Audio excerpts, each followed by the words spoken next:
നല്ല ഫസ്റ്റ് പടി. താത്തേരെ കാലത്ത് ചെയ്തതാ, അറുത്ത് വിൽക്കാം.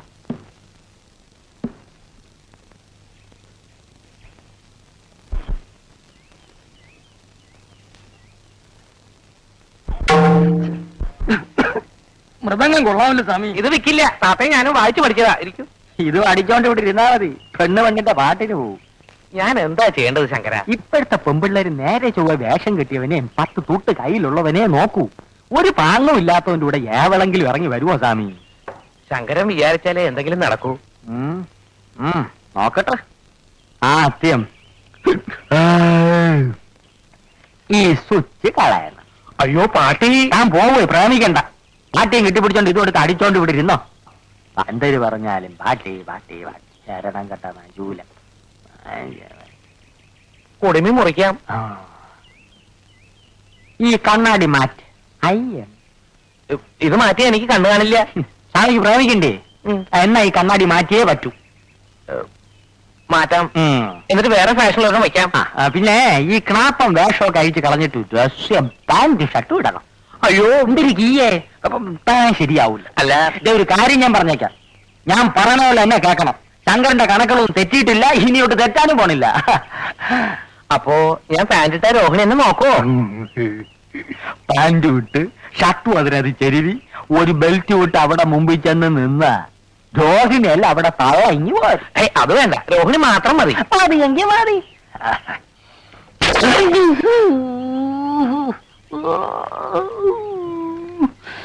ശരി, പക്ഷേ പാട്ടി. എന്തൊരു പാട്ടി?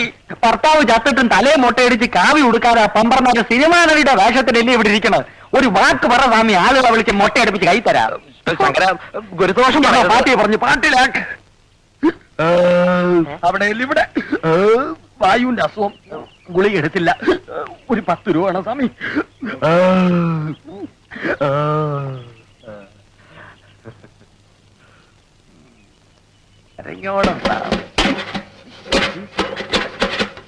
അതിനകത്തൊന്നും ഇല്ല. ഇത് വിൽക്കുമോ? എണ്ണയും കിണ്ണൊന്നും വേണ്ട സ്വാമി. തികഞ്ഞില്ലെങ്കിൽ നാളെ ഞാൻ വന്ന് വാങ്ങിക്കാം. ഇതോ പറയാൻ പാട്ടി.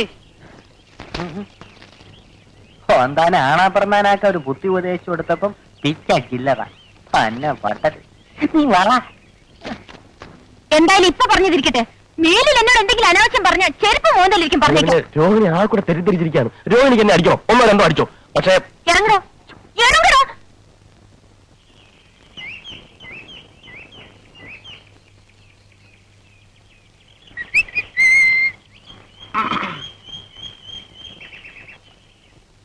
എനിക്ക് തെറ്റിപ്പോയി ആശാനെ, കംപ്ലീറ്റ് തെറ്റിപ്പോയി. നമ്മൾ ഈ കലാരംഗത്തേക്ക് വന്നത് ഇതിനൊന്നുമല്ല. എന്ത് പറ്റി? പറ്റിയൊന്നും ഇനി പറഞ്ഞിട്ട് കാര്യമില്ല. ഇവിടെ എന്നെ പോലെ ആത്മാർത്ഥതയുള്ള ഒരു കലാകാരന് മാനം മര്യാദയ്ക്ക് ജീവിക്കാൻ ഒക്കത്തില്ലെന്ന് ഇന്നെനിക്ക് മനസ്സിലായി. മാനം മര്യാദ കല ഇതൊക്കെ എനക്കെന്താണോ ബന്ധോ? മാനം മര്യാദ കാണിച്ചതിന് ചിലപ്പോ ആരെങ്കിലും കൈവച്ച് കാണും. ആരും ഒപ്പിച്ചിട്ടുണ്ടാവും. ഞാൻ പറയുന്നത് പോണാ ഒരു പണി എടുക്കുന്നുണ്ടല്ലേ, അവിടെ ഇരുന്നാ മതി. നിങ്ങളെ രണ്ടുപേരെ ഞാൻ എന്റെ ഡിയർ ഫ്രണ്ട്സ് ആയിട്ടാണ് കണക്കാക്കിയിട്ടുള്ളത്. ഭാസ്കരോ, എന്തോ ഇതെന്തോ പാല വെക്കാനുള്ള പുറപ്പാടാ. അല്ലാതെ ഞമ്മ രണ്ടാമത് ഡിയർ ഫ്രണ്ട്സ് ആയിട്ട് നമുക്ക് ഇതുവരെ കടിക്കുന്നുണ്ടോ? ഇല്ല. എന്താ വെച്ചാ കാര്യം വെച്ചാ പറ. കല എന്റെ ചോറ. ആ ചോറ് നമ്മളും കഴിയാ. ആണേ, കലാരംഗത്തുള്ള ഒരു പെൺകുട്ടിയെ പവിത്രമായ കണ്ണുകൊണ്ടല്ലാതെ ഞാനിതുവരെയായിട്ട് നോക്കിയിട്ടില്ല. ഇനി അങ്ങോട്ട് അങ്ങനെ തന്നെ നോക്കിയാൽ മതി. ഇല്ലെങ്കിലേ എന്റെ മൊന്തന്റെ ഷേപ്പ് മാറിപ്പോവാ. നമുക്ക് ഞാൻ നോക്കിയില്ല കരിമുക്ക. പക്ഷെ അവള് കലാരംഗത്ത് നിന്ന് എനിക്ക് കിട്ടിയ ആദ്യത്തെ തേക്കാനുഭവമാണ് ഭാസ്കര. കാര്യം എന്താ പറയണം? ചിലപ്പോ ഞാനൊരു സുന്ദരനായി പോയതുകൊണ്ടായിരുന്നു അല്ലേ? ഒടുവിൽ അവളുടെ നിർബന്ധത്തിന് വഴങ്ങേണ്ടി വന്നു. ആരുടെ? ആളാരാണോ? ഇനിയിപ്പോ അത് പുറത്തൊന്നും പറയണ്ട. നമ്മുടെ ആ വെളുത്ത പെണ്ണുണ്ടല്ലോ, അതിന്റെ പേരെന്താ? രോഹിണി. രോഹിണി? എന്താ? വരട്ടെ. നീ എന്താ പറഞ്ഞപ്പോ കേൾക്കാത്ത ഇവൻ വെറുതെ പറയല്ല, അത് നല്ല കുട്ടിയാ. രോഹിണി പോണാ അവിടുന്ന്. ഭാസ്കര, എന്റെ അച്ഛനാണ് സത്യം. നോക്ക് നോക്ക്, നഗക്ഷതങ്ങൾ നോക്ക്.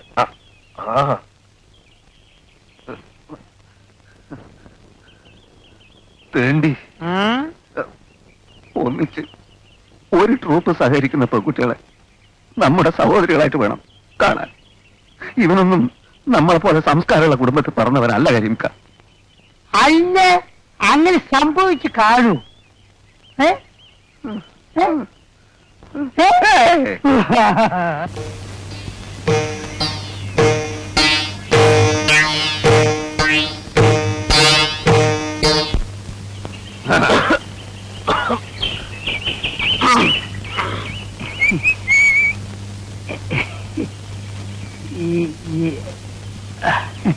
നിങ്ങൾ ക്യാമ്പ് വൃത്തിയേടാക്കുമല്ലേ? ഞങ്ങൾക്ക് പുറത്തിറങ്ങി നടക്കണ്ടേ? ആളുകൾ മൊത്തം കൊണ്ടേ? എന്താണ് ഞങ്ങളെ കണ്ട് അല്ല നിങ്ങൾ കണ്ടല്ലേ പടച്ചോനാണ് മുത്തു മോനെ ആരോട് പറയുന്നത് കേട്ടോ. അയാൾക്ക് കൂടി പിടിയും വലിയൊക്കെയായിരുന്നു. എന്റെ കുപ്പായ ആകെ നാശമായി. ഇത് അങ്ങനെയുള്ള പിടിയും വരുന്നല്ല. പിന്നെ എന്റെ ഒരു സുഖമുള്ള പിടിയും വരി. എന്തായി എന്താ എന്നിട്ട് പെട്ടെന്ന് ഇങ്ങോട്ട് പോകുന്നത്? അല്ല ഇപ്പൊ ആരാണ് എപ്പോഴാണ് അങ്ങോട്ട് കയറി വരുന്നത് നമുക്ക് പറയാൻ പറ്റില്ലല്ലോ. അതെ അതെ.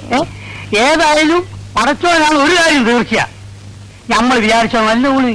നിങ്ങളെങ്ങനെ വിചാരിച്ചു? ഞാൻ വിചാരിച്ചു നല്ലൊരു പെൺകുട്ടിയാണ്. ഓക്കാണ് മോനെ. അറിയാന്നേ പറഞ്ഞല്ലേ പോകാം. ഏതായാലും നമുക്ക് കിട്ടാവുള്ള നമുക്ക് കിട്ടും. ഇനി ആ ഏരിയയിലേക്ക് ഞാനില്ല. ഞാനില്ല.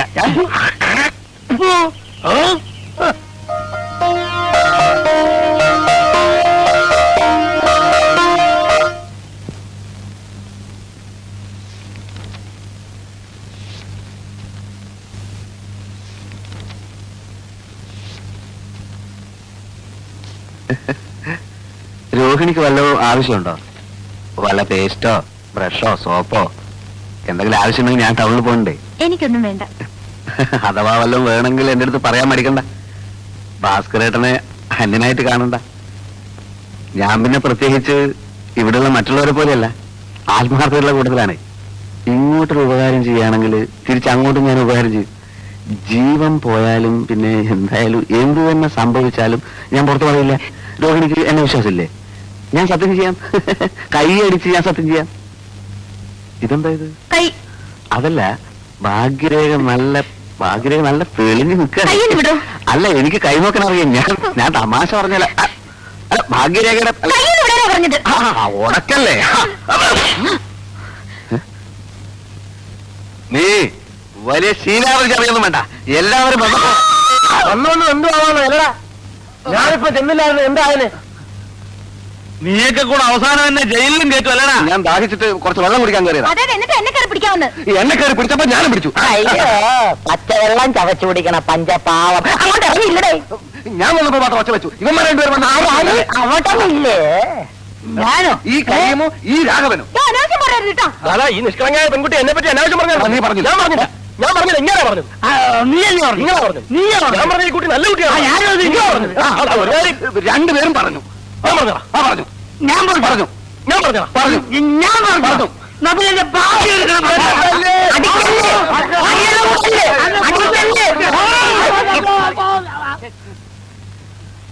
മര്യാദക്കൂടെ കഴിഞ്ഞില്ല. എല്ലാത്തിനും ഞാൻ വിഷം തന്നു കൊല്ലും. ഇതെല്ലാം കത്തിച്ച് കളഞ്ഞിട്ട് ഞാൻ ചാവും.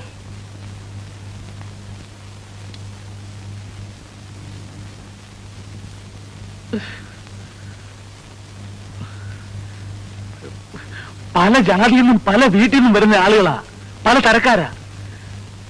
എല്ലാരും എനിക്ക് ആളാൻ വിധം നിയന്ത്രിക്കാൻ പറ്റുന്ന വരില്ല. സൂക്ഷിക്കേണ്ടത് പെണ്ണുങ്ങളാ. ഇവിടെ ഏത് പെണ്ണിന് എന്ത് സംഭവിച്ചാൽ അതെന്റെ പെണ്ണിലേക്ക് വരൂ. എനിക്കൊരു ചീത്തപ്പേര് വന്നാൽ അത് ഈ സ്ഥാപനത്തിന് ചീത്തയാ. പിന്നെ പട്ടിണി കിടക്കേണ്ടി വരുന്നത് ഞാൻ മാത്രമല്ല. അത് ഓർമ്മ വേണം. എനിക്കിപ്പോ ഇത്ര പറയാനുള്ളൂ. അപ്പുറത്തേക്ക് പോ.